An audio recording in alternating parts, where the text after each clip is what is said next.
Right then guys, it's PSL here for the 10th episode in my Formula 1 2003 Reverse Grid Race series. Last time out we had the European Grand Prix around the Nürburgring, and this time we've got the French Grand Prix around Magny Cours. If Grand Prix could tell a story, then what an interesting story the 2003 French Grand Prix could tell. In fact, actually, a completely unique story, because the 2003 French Grand Prix was the only Grand Prix ever when Minardi topped a session. It doesn't look that way, does it? Because, as you can see, in this reverse grid Grand Prix, Justin Wilson is starting in first and Jos Verstappen in second. Now that's because, unfortunately for Minardi, the session they topped was the first qualifying session.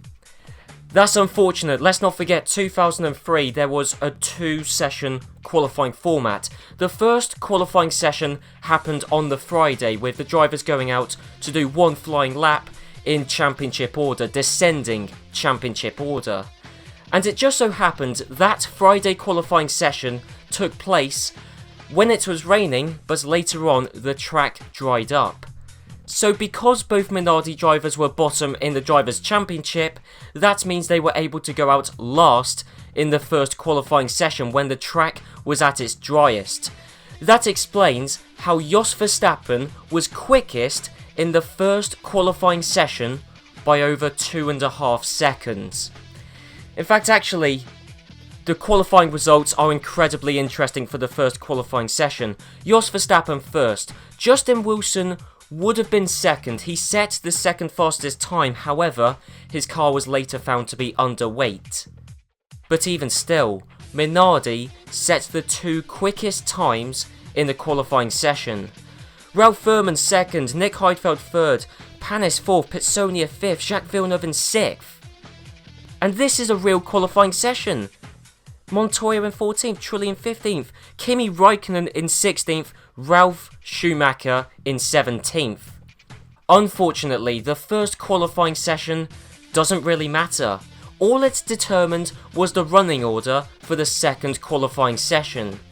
So, if you were slowest in the first qualifying session, you were disadvantaged by having to run first in the second qualifying session when the track was at its worst, whereas if you were quick during the first qualifying session, you were rewarded with going out last when the track was at its most rubbered in. However, Jos Verstappen wasn't really able to take advantage of it, because the difference in pace between the Minardi and the Ferrari, or the Minardi and the McLaren, or really the Minardi and any of the top half teams, is much greater than the pace difference produced through the track's evolution during the qualifying session. So Jos Verstappen didn't really benefit. He really didn't, because he was never going to beat a Ferrari, a McLaren, a Williams, a BAR, a Renault. He was never going to beat any of those guys through track evolution. The pace difference is just too big. So that's the sad state of the qualifying session. It meant you got both Minardis in first and second. Once you reverse the grids, that's the thing. This is the reverse grid series. But if this was called the reverse qualifying results series, then, well, which qualifying results do you go with? Because you could go with the first qualifying session's results and then you would end up with a normal grid. Or you reverse the second qualifying session's results and then you end up, well, with both Minardis in first and second, both Jordan's third and fourth, both Sauber's fifth and sixth. Button, D'Amata, Villeneuve, it's a normal grid. Barrichello slightly lower than usual, but by and large, it's a normal grid. So then, I'm sure you guys are just as excited as I am to get this 2003 reverse grid, although it's broadly similar to real life qualifying results. But even still, reverse grid 2003 French Grand Prix underway.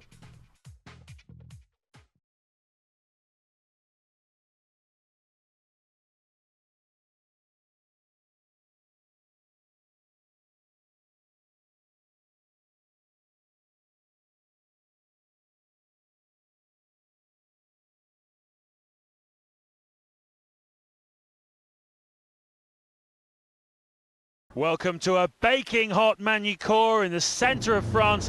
Very patriotic crowd here, got plenty to shout about now, with a lot more French involvement in Formula One. Go, and everybody is away, rushing down past the pit straight and into that left-hander. Who's in the front? Who's in the front? Well, thank you, James Allen, and to answer your question, Justin Wilson is at the front and leading the 2003 French Grand Prix. Ralph Furman in second, Heinz-Harald Frentzen in third, Button fourth, Villeneuve fifth. Then it's Panis, Barrichello in seventh place. Frentzen though diving up the inside, as is Barrichello, as is Button, but it's Heinz-Harald Frentzen who's going to take the lead of the French Grand Prix off of Justin Wilson. Barrichello into second place, running wide and in fact actually exposing himself to be overtaken, re-overtaken by Justin Wilson. Fantastic job from Justin Wilson there, but unfortunately Barrichello's got the drive, the power, the grip, everything, the downforce to sweep back past. It's Frentzen in first, Barrichello in second, Wilson third, Button still in fourth, Michael Schumacher in fifth place, Webber sixth, Trulli seventh, Jacques Villeneuve in eighth. And that is one lap completed already. One lap down, 23 left to go. We've got Button and Michael Schumacher both simultaneously trying to get past Justin Wilson. Michael Schumacher's got the inside line around Estoril, but is still behind Justin Wilson. What about the battle for the lead between Barrichello and Frentzen? If Barrichello can make the move soon, then he surely will have the race win wrapped up, and he does. He's got past Heinz-Harald Frentzen and is leading the French Grand Prix. Jenson Button got past Justin Wilson before Michael Schumacher did, and in fact Schumacher lost a significant amount of ground. Let's look at this from the rearward perspective of Justin Wilson. So he's got Michael Schumacher directly behind him, and we all would assume that Schumacher's going to make the move. He doesn't. Button does, and Button secures it. And then Schumacher just hung out to dry on the outside by Button and Wilson collectively. And Schumacher, I assume, yeah, he's on the outside because it's another... And he's been passed by, what's that, Mark Webber. Fantastic stuff from Mark Webber. But let's look at this. Jenson Button in fifth place.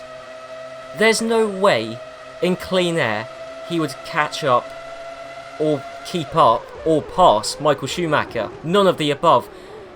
But with Justin Wilson holding up Michael Schumacher, Button, all he had to do was go later on the brakes, take the opportunity before Michael Schumacher did, and that's exactly what happened. And then Schumacher, fantastic move for Mark Webber actually.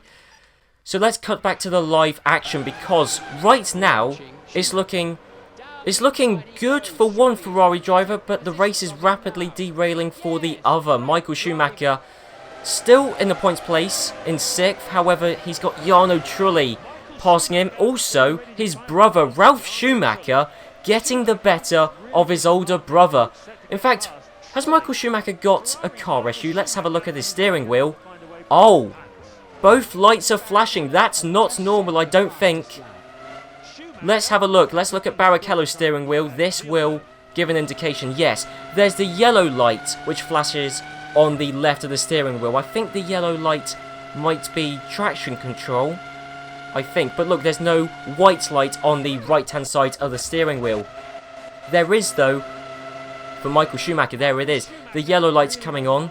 Maybe the yellow light doesn't mean traction control, maybe it means something else, but look at that. The white light means there's some engine issue for Michael Schumacher. He's got a lack of power. He's been overtaken by Pitsonia. He's down into 13th place. Michael Schumacher, this is the second race this season where he suffered a drop in power. No other driver that I've noticed at least has suffered that issue. Yes, other drivers have suffered engine issues, but so has Michael Schumacher. It's just really bad reliability for the Ferrari number 1 driver, which means Barrichello, the number 2 Ferrari driver, is now, for this Grand Prix at least, Ferrari's best hope. In fact, really, their only hope. As we saw in the Spanish Grand Prix, Jos Verstappen was quicker than Michael Schumacher. We missed the overtake Verstappen made, but Michael Schumacher was the slowest guy in the field, and I think it's going to be the same case here. I just don't see any way Michael Schumacher can get back into this race. Justin Wilson losing another position to Ralf Schumacher. Well, that's what the script said, but that is not what happened. Kimi Räikkönen out of the Grand Prix. I'm not sure if we'll be able to see this happen. I'm not sure if it happened recently enough. No. Well, that's 2 mega championship contenders out of the Grand Prix. Effectively, Kimi Räikkönen's out of the Grand Prix. Presumably, the Mercedes engine let him down. Coulthard's still running, but he's in 10th. It's really not looking good for McLaren. At least Ferrari have got 1 car running and towards the front. Williams have not had great reliability this season, but both of their cars are still running and running well. And you've got Ralf Schumacher in 6th place trying again to pass. Trying to pass Wilson, but we've got Jacques Villeneuve getting past Ralf Schumacher. There's just no let-up in the action this Grand Prix. Justin Wilson in 5th place, but he's got both Williams and Jacques Villeneuve behind him. Surely at least one of those guys is going to make the move stick. Heading towards the Adelaide hairpin, there's also David Coulthard in the background. Villeneuve's got the inside line, and I think he's going to do it. Jacques Villeneuve in 5th place, Montoya in 6th, and once again, Ralf Schumacher has squandered an opportunity, and that's wild. That's wild driving from Fernando Alonso. Faster than before through Sector 1. Schumacher Jr. really doesn't want to be passed by Justin Wilson. Juan Pablo Montoya has managed. Oh, okay, Ralf Schumacher's in 7th, and Fernando Alonso is in 8th. So Justin Wilson has been knocked out of the points places, but he's still got David Coulthard behind him.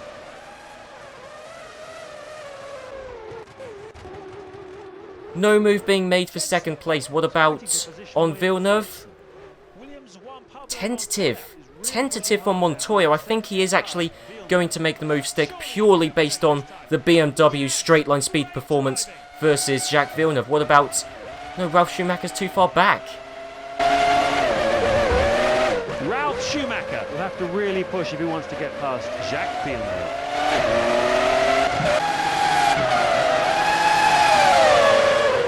BAR's Jenson Button has to be careful if he doesn't want to get passed by Jarno Trulli.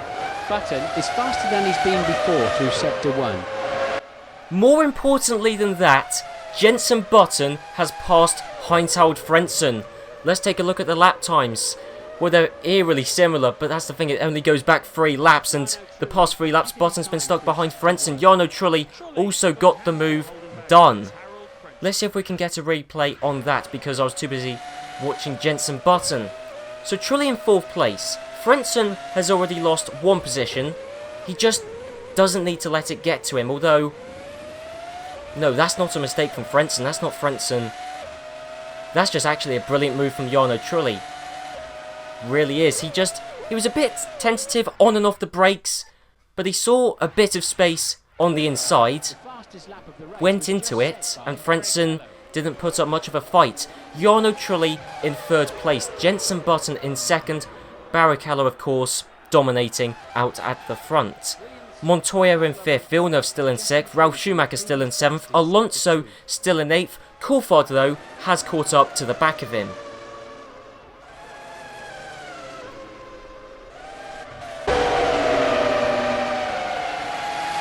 Renault's Jarno Trulli is challenging Jenson Button. He's moving up the inside now. Surely he's going to attempt to pass. He moves left, then right. He's through. Superb racing. Now, can he manage to stay in front?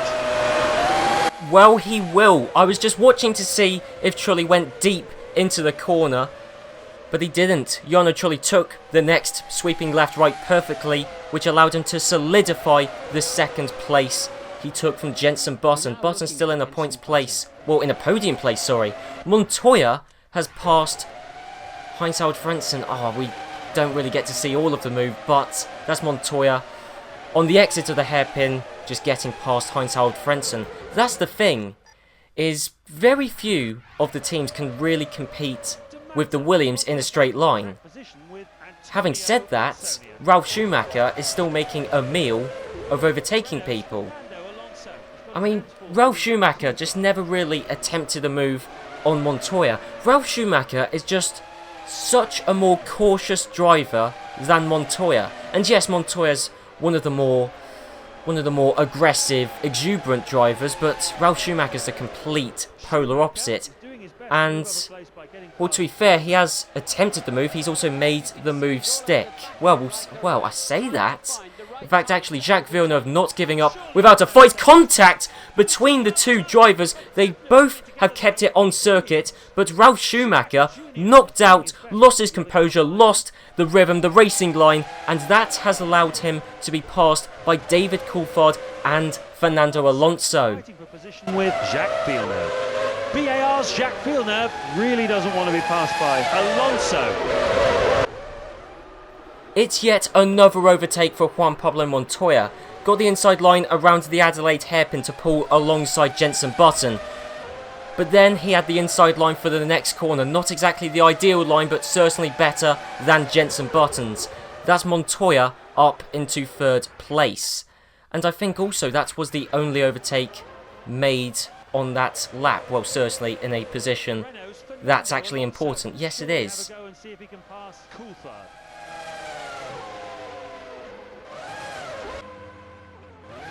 Oh, what a sight this is. This is Rubens Barrichello lapping his teammate.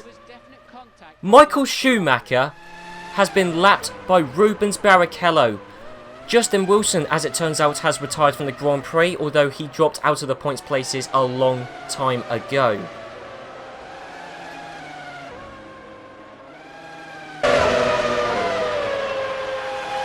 We've got brilliant sunshine all around the circuit and the track temperature is close to perfect. The teams will be very happy with these conditions. He's moving left, then right. Yes, great driving.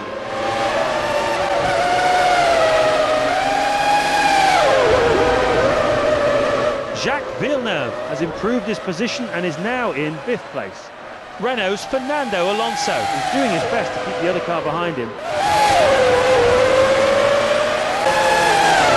It looks as though he's lining up to try and make a pass. And it looks as though he's passing. And he's finally managed to move up a place. Finally being the operative word there. And Ralf Schumacher once again running wide in that corner. Yes, last time he did it, that was Jacques Villeneuve's doing. But look at how much ground he's lost to Heinz-Harald Frentzen. Frentzen still in 8th. Ralf Schumacher in 9th. Ralf Schumacher, in this game, his overtaking ability is so poor. It really is. It just baffles me. I mean, I thought Coulthard's was bad initially, but Ralf Schumacher's is just atrocious. Anyway, let's see if a move's going to be made this lap. There's only 3 laps left to go. 3 more shots for Ralf Schumacher to get past Heinz-Harald Frentzen. Is he going to do it? He's got no other drivers around him. There's no one to distract him, no one else to deal with, and that is Ralf Schumacher finally overtaking Heinz-Harald Frentzen. There you go, Ralf Schumacher in 8th, Frentzen finally knocked out of the points places, and that is probably this Grand Prix done. Well, I say that.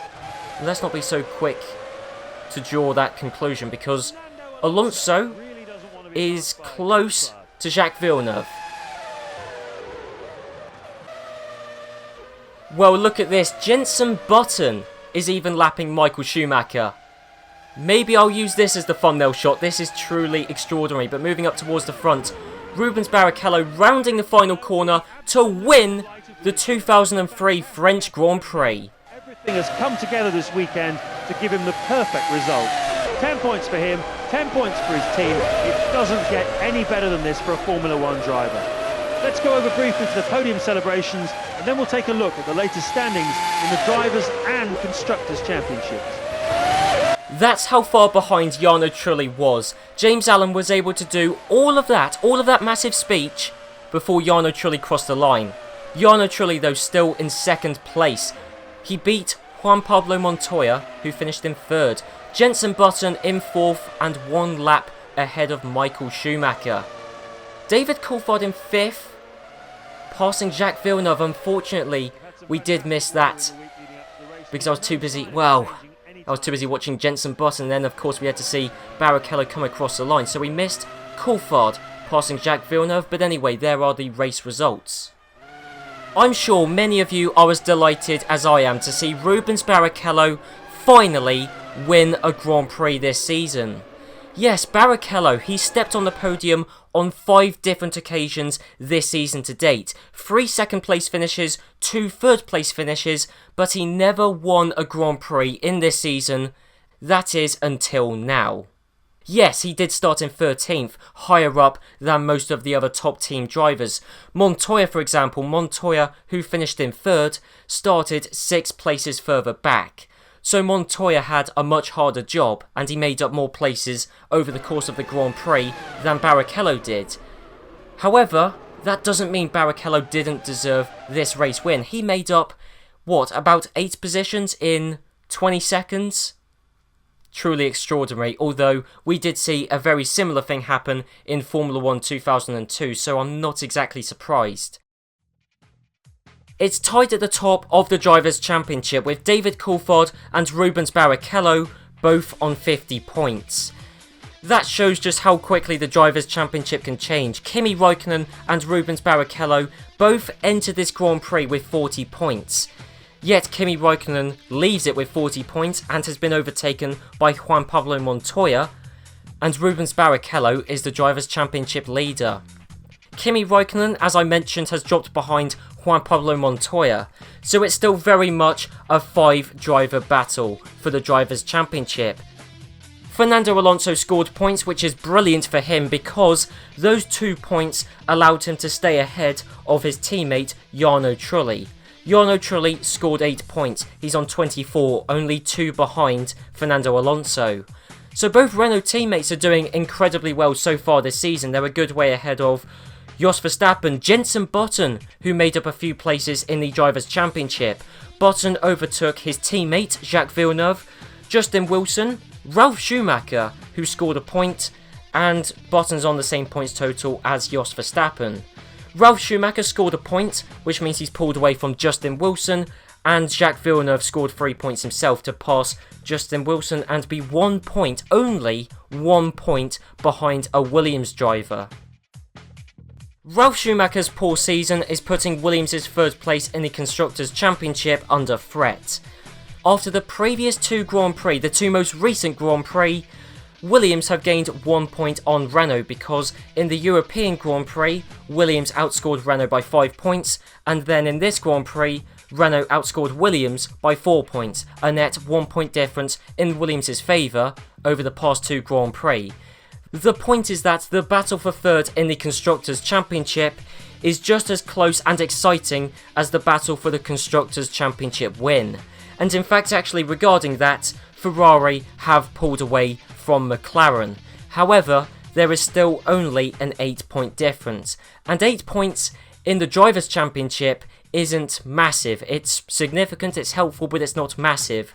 8 points is a very small gap in the Constructors' Championship. So it is still all to play for between Ferrari and McLaren for the 2003 Constructors' Championship.